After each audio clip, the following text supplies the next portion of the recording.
Have you ever looked in the mirror and asked yourself, is this it? Is this the best I can be?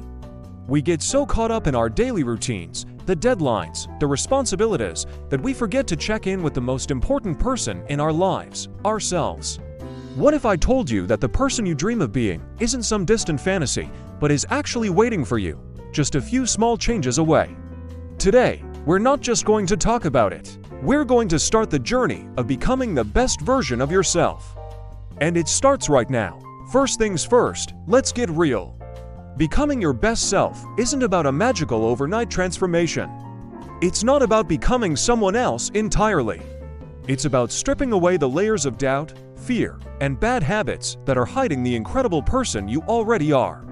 It's about alignment, bringing your daily actions in line with your deepest values and your biggest dreams. The first step is self-awareness. You can't improve what you don't acknowledge. So grab a notebook or open a new doc on your computer. I want you to spend some time, maybe just 15 minutes, and be brutally honest with yourself. What are your strengths? What makes you proud? Now, what are your weaknesses? What habits are holding you back? Don't judge yourself, just observe, write it all down. This isn't a list of your failures, it's a map. It's the starting point from which we'll navigate. Now that we have our map, let's talk about the destination. Who is this best version of you? Get specific. Don't just say, I want to be healthier. What does that look like? Does it mean having the energy to play with your kids without getting winded? Does it mean cooking nutritious meals 5 days a week? Does it mean running a 5K? Visualize it. See that person in your mind's eye. How do they walk? How do they talk? How do they handle stress? How do they spend their mornings? The more detailed and vivid your vision is, the more real it becomes, and the more motivated you'll be to take the steps to get there. This vision is your North Star. It will guide you when you feel lost or unmotivated. Okay, we have our starting point and our destination. Now for the journey itself. This is where most people get overwhelmed. They try to change everything at once. They go from 0 to 100, burn out in a week, and then quit. We're not going to do that. We're going to embrace the power of small, consistent actions. James Clear, in his book Atomic Habits, talks about the idea of getting 1% better every day. It doesn't sound like much, does it? But the compound effect is mind-blowing. 1% better each day for a year means you'll be nearly 38 times better by the end. So, look at your map and your North Star. What is the smallest possible step you can take today towards that vision? If your goal is to be healthier, maybe it's not a grueling hour-long workout. Maybe it's just a 10-minute walk during your lunch break, or swapping one soda for a glass of water. If you want to be more knowledgeable, maybe it's not reading a whole book, but just one page. The key is to make the action so easy that you can't say no. Build momentum. Success breeds success. Each small win builds your confidence and makes the next step easier. Let's dive into some practical areas. First, your mind. Your mindset is the operating system for your life. If it's full of bugs like negative self-talk and limiting beliefs, your performance will suffer. Start by paying attention to your thoughts. When you catch yourself thinking, I can't do this or I am not good enough, challenge it. Ask yourself, is that really true?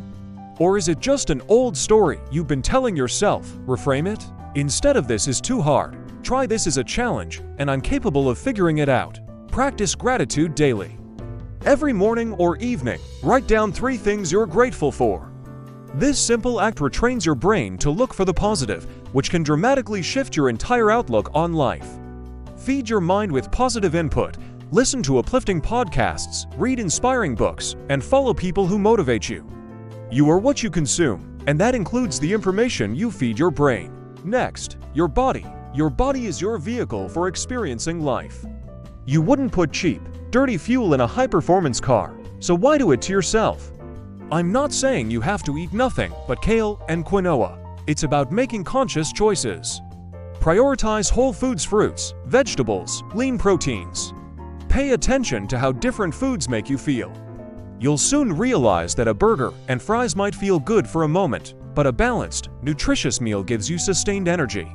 Move your body in a way you enjoy. If you hate the gym, don't force it. Dance in your living room, go for a hike, try rock climbing, take up martial arts. The goal is to make movement a joyful part of your life, not a chore. And please, do not underestimate the power of sleep. It's when your body and brain repair and recharge. Aim for 7 to 9 hours of quality sleep per night. It's a non-negotiable for peak performance. Let's talk about your environment. This includes the people you surround yourself with and the physical space you inhabit. Jim Rohn famously said, "You are the average of the 5 people you spend the most time with." Look at your circle. Do the people around you lift you up, challenge you, and support your growth? Or do they drain your energy and keep you stuck in old patterns? It can be tough, but you may need to distance yourself from negativity to protect your own progress. Seek out mentors and friends who are living the way you aspire to live. Your physical environment matters, too. A cluttered space often leads to a cluttered mind. Take some time to declutter your home and your workspace. Create an environment that feels calm, organized, and inspiring. A space that makes you feel like the best version of yourself already lives there. Now, a crucial, often overlooked element, soul. This isn't about religion, unless that's your thing. It's about connecting with your purpose, your why. What makes you feel alive? What activities make you lose track of time? This is your flow state. It could be painting, playing music, volunteering, spending time in nature, or deep conversation. Make time for these soul-nourishing activities. In a world that glorifies being busy, it's a radical act to carve out time for things that simply bring you joy, with no goal of productivity. This is what fills your cup. It's what gives you the resilience to handle life's challenges. It's the core of who you are, beyond your job title or your roles. Finally, remember to be kind to yourself. This journey is not a straight line. There will be days when you fall back into old habits. There will be times when you feel like you're not making any progress. That's okay. It's part of the process. The goal isn't perfection, it's progress. When you have a setback, don't beat yourself up. Acknowledge it, learn from it, and gently guide yourself back on track. Imagine you're talking to a good friend. You wouldn't scream at them for making a mistake, would you? You'd offer encouragement and support. Offer that same compassion to yourself. Becoming the best version of yourself is the ultimate adventure. It's a lifelong commitment to growth, learning, and self-discovery. It starts with the decision that you are worthy of the effort. You are worthy of a life that feels vibrant, purposeful, and authentic. So let's go back to that person in the mirror. Look them in the eye and make a promise. A promise to take that first small step today, and then another one tomorrow. You have everything you need within you. It's time to let it shine. Thank you so much for spending this time with me today.